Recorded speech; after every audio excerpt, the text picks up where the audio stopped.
ଆମର ଏବେର ଜୀବନ ଲକ୍ଷ ଲକ୍ଷ କୋଟି କୋଟି ଲୋକଙ୍କ ଠାରୁ ଶ୍ରେୟସ୍କର। ମୁଁ ଠିକ କହୁଛି? ଆପଣଙ୍କର ଏବେର ଜୀବନ କୋଟି କୋଟି ଲୋକଙ୍କ ପାଇଁ ସ୍ୱପ୍ନର ଜୀବନ। ଆମକୁ ବିଶ୍ୱାସ ଲାଗେନି, ଆମେ ଜାଣିନୁ। ଆମେ ତାକୁ କମ୍ପେୟାର କରୁଛୁ ଯିଏ ଇଏମ୍ଆଇରେ ବୁଡ଼ି ଯାଇଛନ୍ତି କିନ୍ତୁ ଆମ ଆଗରେ ଶୋ କରୁଛନ୍ତି ତାଙ୍କର ବହୁତ ଧନ ଅଛି ବୋଲି।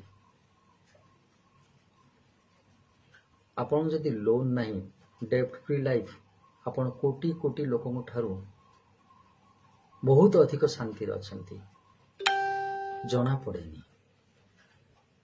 ଆଉ କିଛି ଲୋକ ଯଦି ପ୍ରକୃତରେ ଆମଠୁ ଧନୀ ଅଛନ୍ତି ଆମେ ଭୁଲିଯିବା ଉଚିତ ନୁହଁ। ତଥାପି ଆମେ କୋଟି କୋଟି ଲୋକଙ୍କ ଉପରେ ଅଛି। ତାହେଲେ ସେ କୋଟି କୋଟି ଲୋକଙ୍କ ପାଇଁ ଆମ ଜୀବନ ବି, ଏବେର ଜୀବନ ବି ସ୍ୱପ୍ନର ଜୀବନ। ସେତିକି କ'ଣ ଯଥେଷ୍ଟ ନୁହଁ? ଭଗବାନଙ୍କର କରୁଣା, ଭଗବାନଙ୍କର କୃପା ଆମ ପାଇଁ। ପ୍ରଥମେ କୃତଜ୍ଞ ରହିବା, ସେତିକି ପାଇଁ ପ୍ରଥମେ କୃତଜ୍ଞ ରହିବା, ତାପରେ ବିଚାର କରିବା ଆଉ କେମିତି ଡେଭଲପ କରିବା।